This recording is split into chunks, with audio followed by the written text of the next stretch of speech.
Shalom. Salam sejahtera dalam kasih Yesus Kristus.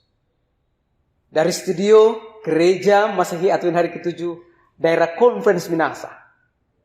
Kita lagi masuk dalam kegiatan program Bertumbuh dalam Kasih-Nya melalui belajar sekolah Sabat. Dan kita sudah tiba pada pelajaran sekolah Sabat yang ke-6 di triwulan yang kedua tahun 2023. Dan topik pembelajaran sekolah Sabat ini adalah saat penghakimannya. Ayat intinya di dalam Roma 13 ayat 11 dan 12. Kita dengarkan ayatnya. Hal ini harus kamu lakukan karena kamu mengetahui keadaan waktu sekarang, yaitu bahwa saatnya telah tiba bagi kamu untuk bangun dari tidur. Sebab sekarang keselamatan sudah lebih dekat bagi kita daripada waktu kita menjadi percaya. Ayat 12. Hari sudah jauh malam, telah hampir siang. Sebab itu, marilah kita menanggalkan perbuatan-perbuatan kegelapan dan mengenakan perlengkapan senjata terang. Sebelum kita melanjutkan belajar sekolah Sabat bersama, mari kita berdoa. Bapa kami di dalam kerajaan sorga, segala puji dan syukur kami naikkan ke hadirat-Mu, oleh karena Engkau Allah yang mulia, Allah yang agung, Allah sumber berkat hidup dan kekuatan kami. Kami memerlukan kuasa Roh Kudus untuk belajar sekolah Sabat bersama. Isi hati dengan kuasa Roh Kudus, baik hamba-Mu dan mereka yang mendengarkan pelajaran sekolah Sabat ini. Berfirmanlah ya Tuhan, kami siap untuk mendengarkannya. Di dalam nama Yesus kami berdoa. Amin.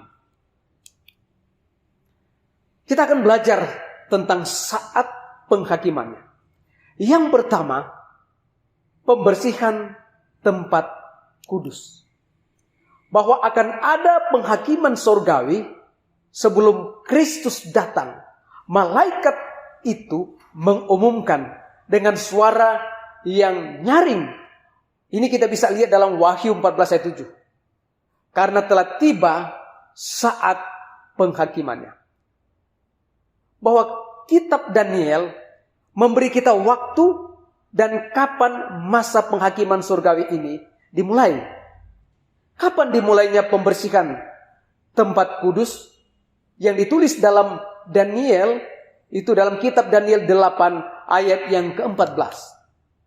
Yang pertama, setiap orang Yahudi dengan jelas memahami arti pembersihan kudus duniawi dalam upacara bait suci. Itu terjadi pada hari pendamaian, merupakan hari penghakiman surgawi. Yang kedua, meskipun Daniel memahami konsep pembersihan tempat kudus dan hari penghakiman surgawi, tetapi dia bingung tentang nubuatan 2300 petang dan pagi ini. Jadi Daniel bingung. Karena kita lihat di dalam Daniel 8 ayat 27, Daniel 9 ayat 21 dan 22, apa tanggapan Daniel terhadap penglihatan 2300 petang dan pagi, dan apa tanggapan Allah terhadapnya? Yang pertama, bahwa di akhir pasal Daniel 8, Daniel dia pingsan dan berseru, dan aku tercengang-cengang tentang penglihatan itu, tetapi tidak memahaminya. Ini kita bisa lihat di dalam Daniel 8 ayatnya yang ke-27. Yang kedua, bahwa itu artinya Daniel pasal 8 adalah penglihatan dari nubuatan 2300 petang dan pagi, yang mana sisa penglihatan itu juga telah dijelaskan di dalam Daniel pasal 8 ayat 19 sampai ayatnya yang ke-22. Yang ketiga, tanggapan Daniel dan tanggapan Allah, bahwa pasal berikutnya Daniel pasal 9 mencatat malaikat Gabriel datang untuk menjelaskan kepada Daniel mengenai nubuatan 2.300 petang dan pagi. Daniel 9 ayatnya yang ke-22. Daniel, sekarang aku datang untuk memberi akal budi kepadamu untuk mengerti. Dan yang keempat, bahwa Gabriel sangat memukau Daniel sewaktu dia mengungkapkan jawaban terhadap doanya yang jauh lebih luas daripada apa yang pernah ia bayangkan. Kenapa? Malaikat Gabriel membawa Daniel menyusuri aliran waktu dan mengungkapkan kebenaran tentang Mesias yang akan datang, yang memberikan tanggal yang tepat dari awal pelayanan Yesus, kematiannya yang kejam, dan peristiwa-peristiwa yang terkait langsung dengan pembersihan tempat kudus dalam Daniel pasal 8. Dengan kata lain, kematian Kristus dan hari penghakiman surgawi itu sangat berkaitan. Yang kedua, nubuatan 2.300 petang dan pagi dan akhir zaman.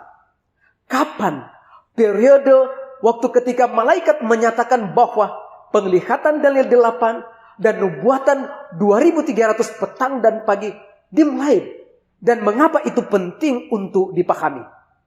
Daniel 8 ayat 17, 19 dan ayat yang 26.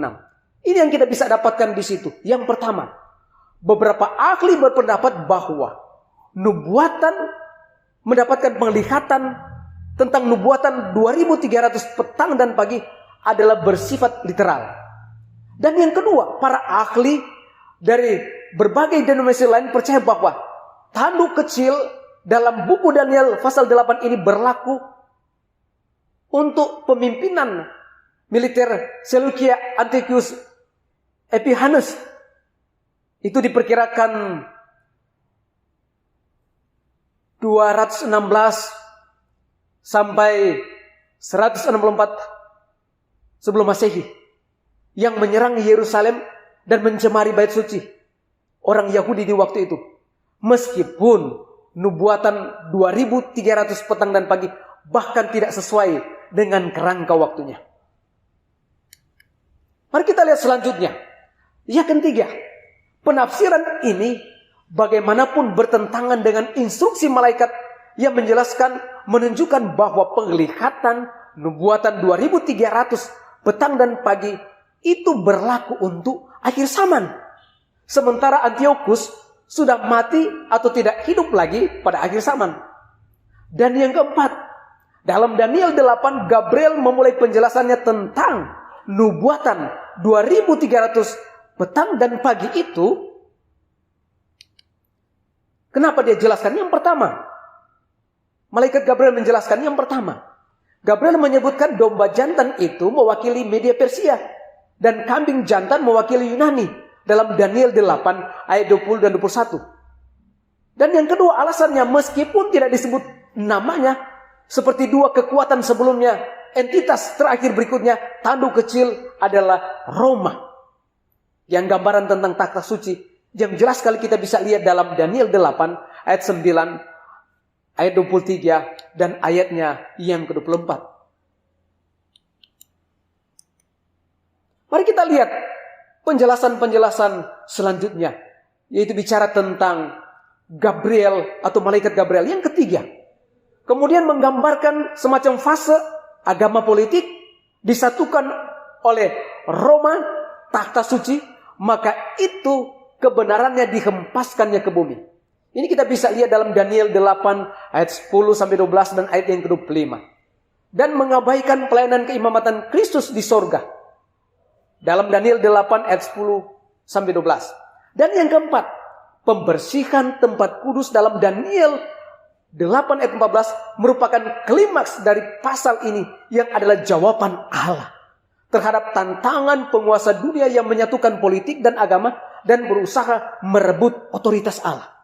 Padahal otoritas keimamatan Yesus adalah bagian dari solusi sorga untuk mengatasi penyelesaian masalah dosa manusia.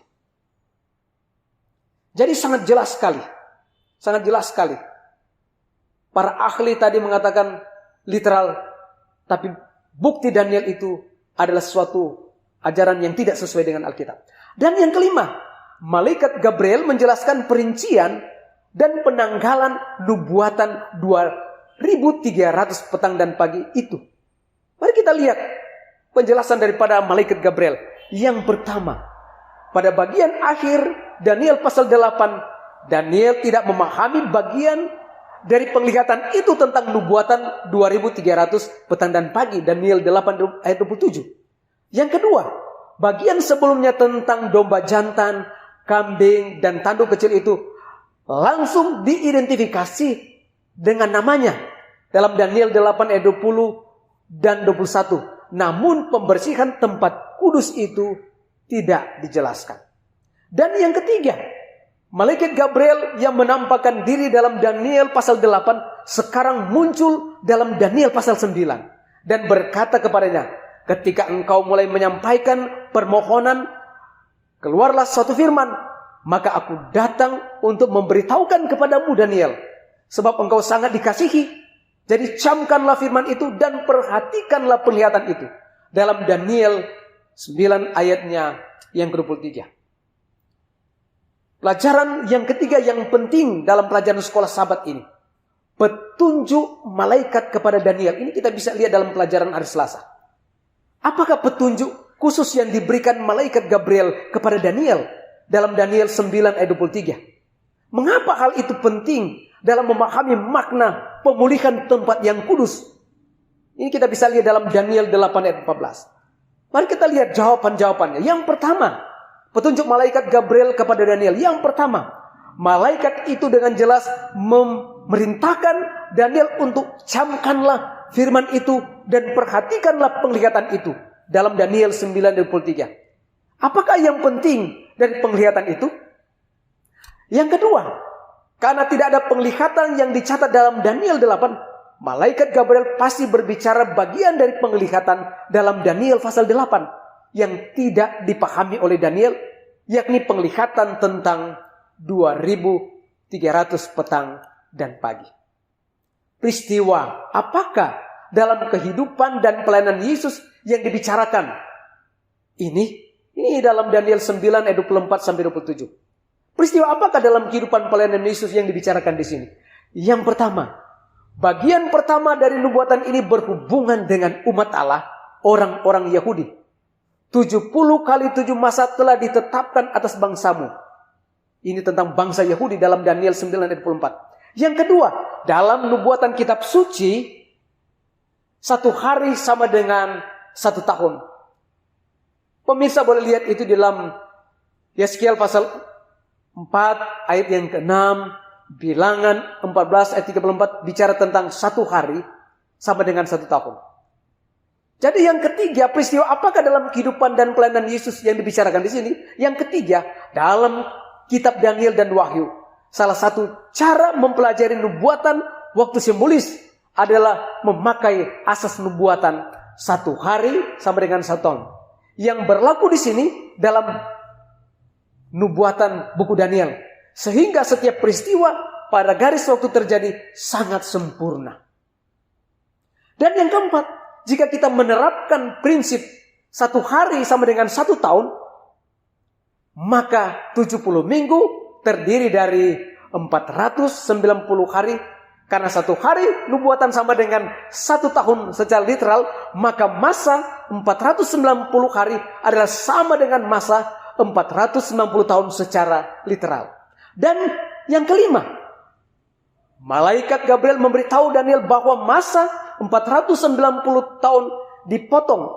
Arti harafiah dari kata Ibrani cathak, kadang-kadang diterjemahkan ditetapkan. Jadi saudara-saudara, apa yang kita bisa dapatkan di sini tentang masalah dipotong? Mari, yang pertama, dipotong dari apa? Ini bisa menjadi satu-satunya nubuatan lain yang disinggung di sini dalam nubuatan 2300 petang dan pagi dalam Daniel 8 ayat 14. Yang kedua, nubuatan waktu masa 490 tahun ini secara langsung dinubuatkan kembali dalam nubuatan waktu Daniel 8:14, satu-satunya bagian dari penglihatan yang tidak dapat dijelaskan dalam Daniel 8, dan satu-satunya nubuatan waktu dalam Daniel pasal yang 8 juga.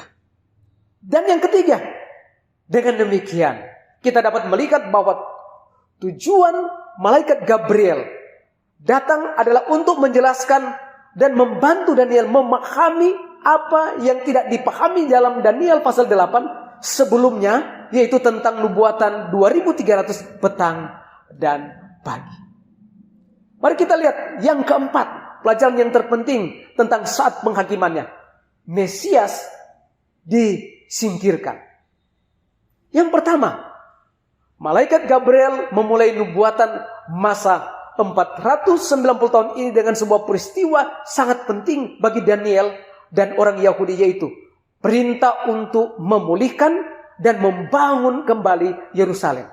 Dan yang kedua, meskipun berbagai dekret telah disahkan mengenai pemulihan Yerusalem dalam Esra pasal 7, kita menemukan bahwa dekret yang disahkan dimulai pada tahun 457 sebelum Masehi yang mengizinkan orang Yahudi tidak hanya untuk kembali ke tanah air mereka, tetapi juga untuk menetapkan mereka sebagai komunitas religius atau sebagai bangsa yang beragama. Ini kita bisa baca dalam Esra pasal 7 ayat 13 dan ayatnya yang ke-27. Dan yang ketiga, penting untuk dicatat bahwa dekret Artasasta dikeluarkan pada musim gugur 457 sebelum Masehi. Sejak tahun 457 sebelum Masehi sampai Mesias diurapi, menurut Daniel ada 69 minggu atau 483 tahun. Jika kita mulai pada tahun 457 sebelum Masehi dan bergerak maju pada garis waktu sejarah, maka kita tiba di tahun 27 Masehi. Kata Mesias berarti yang diurapi. Pada tahun 27 Masehi, Yesus Kristus Sang Mesias dibaptis. Dan itu dicatat dalam buku Injil Matius pasalnya yang ketiga ayat 13 sampai 17. Daniel telah menubuatkan ratusan tahun sebelumnya. Tahun dengan tepat mengenai pengurapan atau baptisan Kristus, yang adalah waktu di mana Yesus mulai pelayanannya 3,5 tahun. Pada waktu dia berada di atas dunia ini 2000 tahun yang lalu. Kebenaran besar apakah yang diungkapkan di kitab Roma 5 ayat 6 sampai 9 dan Daniel pasal 9 ayat 26? Yang pertama, kebenaran besar yang kita bisa dapatkan. Sesudah ke-62 kali 7 masa itu akan disingkirkan seorang yang telah diurapi, padahal dia tidak ada salahnya apa-apa. Daniel 9 ayat 26. Mesias akan disingkirkan atau disalibkan. Dan yang kedua, ayat itu menambahkan ia tidak ada salah apa-apa. Dengan kata lain, kematian Kristus di kayu salib di Golgota adalah untuk kita, bukan untuk diri Yesus atau dirinya. Itu sebabnya Paulus menulis dalam Roma 5:8. Akan tetapi Allah menunjukkan kasih-Nya kepada kita oleh karena Kristus telah rela mati untuk kita ketika kita masih berdosa. Dan yang ketiga, kebenaran besar yang kita bisa dapatkan dalam Daniel 9 ayat 27, kita membaca bahwa pada pertengahan minggu 7 tahun terakhir, Kristus akan mengakhiri pengorbanan dan persembahannya. Begitu hebat pelajaran sekolah sahabat kita tentang saatnya penghakiman. Mari kita lihat tentang pertengahan minggu yang katakan tadi dalam Daniel 9 ayatnya yang ke-27. Yang pertama, pada pertengahan minggu ke-70 ini, pada tahun 31 Masehi, Kristus mengkukuhkan perjanjian abadi dengan darahnya dengan mati di kayu salib. Dengan sistem pengorbanan kehilangan semua signifikansi dalam nubuatan. Dan yang kedua, nubuatan ini mengungkapkan bahwa Kristus Sang Mesias akan disalibkan, dan penyaliban itu menyebabkan sistem pengorbanan bait suci dihentikan pada musim semi tahun 31 Masehi. Nubuatan ini digenapi secara terperinci tepat pada perayaan Hari Paskah, ketika imam besar sedang mempersembahkan anak domba Paskah, yaitu Kristus yang dikorbankan bagi kita. Saudara-saudara, pelajaran yang begitu indah tentang pengorbanan Kristus di kayu salib. Dan yang kelima, yang kita bisa dapatkan dalam pelajaran saat penghakimannya, kita bisa lihat dalam pelajaran hari Kamis, yaitu tahun 1844. Pada masa 490 tahun pertama dalam nubuatan 2300 tahun telah ditetapkan khususnya bagi bangsa Yahudi kuno dan kedatangan Mesias. Dan yang kedua, bagian terakhir dari nubuatan 2300 petang dan pagi atau 2300 tahun ini berkaitan dengan pemulihan umat Allah, khususnya orang Yahudi dan atau orang bukan Yahudi, bersamaan dengan pembersihan tempat kudus surgawi yang berakhir pada kedatangan Kristus yang kedua kali. Dan yang ketiga, pada masa 490 tahun, bagian pertama adalah kegenapan misi kedatangan Mesias. Yang pertama yang berakhir pada tahun 34 Masehi. Mengurangi 490 tahun dari 2300 tahun, menyisakan jangka waktu 1810 tahun. Pada akhir masa 1810 tahun dimulai misi Yesus bagian kedua untuk umat Tuhan di akhir zaman. Jika kita mulai pada tahun 34 Masehi dan kita menambahkan 1810 tahun, kita sampai pada tahun 1844 Masehi.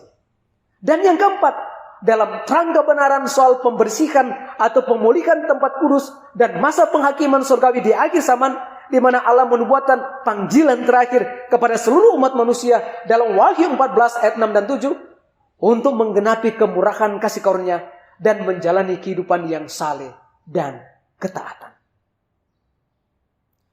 Saudara-saudara yang kami kasihi dalam Yesus Kristus, apa tujuan untuk pembersihan tempat kudus? Pelajaran apa yang diajarkan kepada kita mengenai Injil yang kekal dalam Imamat 16 ayat 16? Ini yang kita bisa dapatkan dari pertanyaan ini. Yang pertama, karena dosa kedurhakaan manusia, maka tempat kudus itu harus dibersihkan dari percikan darah binatang. Ditabir bait suci oleh pelayanan imam besar pada zaman Israel kuno. Dan yang kedua, hari ini kita pun membutuhkan seorang imam besar yang adalah juru selamat kita, yang kehidupannya dilambangkan oleh hewan-hewan yang dibunuh pada hari pendamaian sebagai satu-satunya cara untuk memulihkan kita, orang berdosa, melalui penghakiman surgawi. Selanjutnya, apa yang Allah perintahkan agar dilakukan umatnya selama berlangsung hari penghakiman surgawi itu? Dan apa artinya itu bagi kita di dewasa ini? Dalam Imamat 23 ayat 26 sampai 29. Ini yang kita bisa dapatkan. Yang pertama, bangsa Israel harus menyengsarakan atau memeriksa jiwa mereka.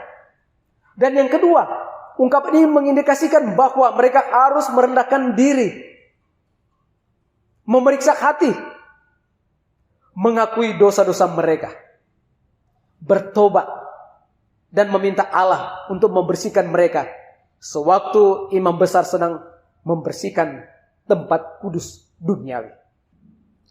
Kesimpulan yang kita bisa dapatkan dalam pembelajaran sekolah Sabat saat penghakimannya. Yang pertama, masa 70 minggu dalam Daniel 9 ayat 24. Yang kedua, berikut 7 minggu dalam 62 minggu atau 69 minggu dalam Daniel 9 ayat 25 dari 70 minggu.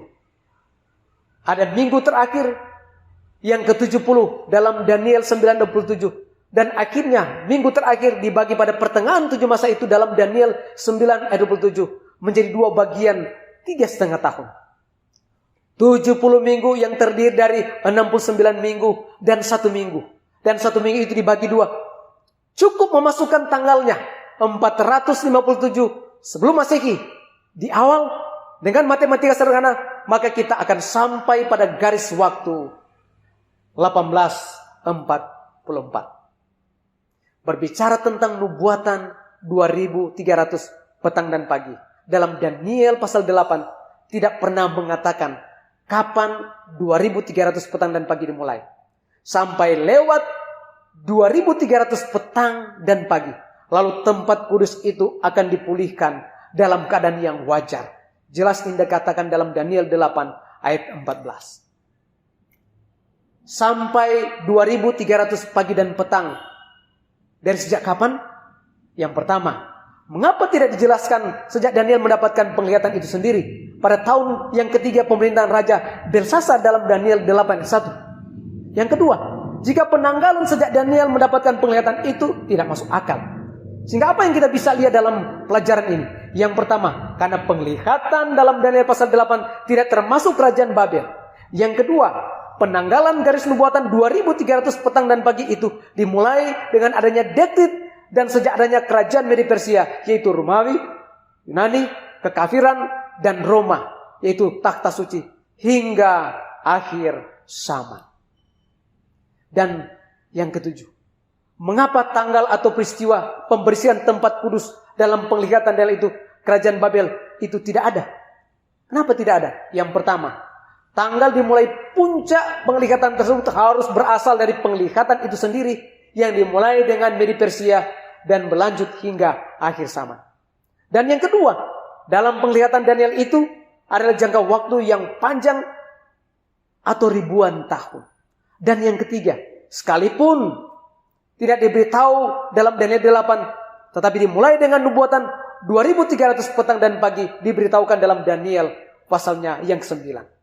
Kiranya saudara-saudara yang kami kasihi dalam Yesus Kristus akan lebih setia di akhir zaman ini. Kita lebih mengenal tentang nubuatan-nubuatan akhir zaman dalam pelajaran tentang saat penghakimannya. Dan kita boleh menyiapkan diri untuk kedatangan Yesus yang kedua kali. Tuhan memberkati kita adalah doa dan harapan kami. Amin. Mari kita berdoa. Bapa di sorga, terima kasih untuk pelajaran sekolah Sabat dengan topik saat penghakimannya. Kami telah belajar nubuatan-nubuatan yang penting di akhir zaman. Kiranya itu akan menjadi pengetahuan iman kami. Dan itu boleh menjadi pegangan kami untuk lebih setia di dalam Yesus. Sehingga apabila Yesus datang kedua kali, kami boleh diselamatkan. Terima kasih Tuhan. Wawasan pikiran kami boleh terbuka tentang nubuatan dalam Daniel dan dalam buku Wahyu. Sehingga jelaslah bagaimana Tuhan Allah itu ajaib dan dahsyat. Karena telah menentukan waktu dengan tepat. Dan telah dijelaskan dengan sejarah dengan tepat. Dan kami percaya dari sekarang sampai Yesus datang kedua kali, kami yakin Yesus akan datang menjemput kami semua. Terima kasih Tuhan untuk pelajaran yang begitu indah. Biar itu boleh menjadi bagian kehidupan rohani kami dari sekarang sampai Maranatha. Karena kami berdoa di dalam nama Yesus Kristus yang adalah Tuhan dan Juru Selamat kami. Amin.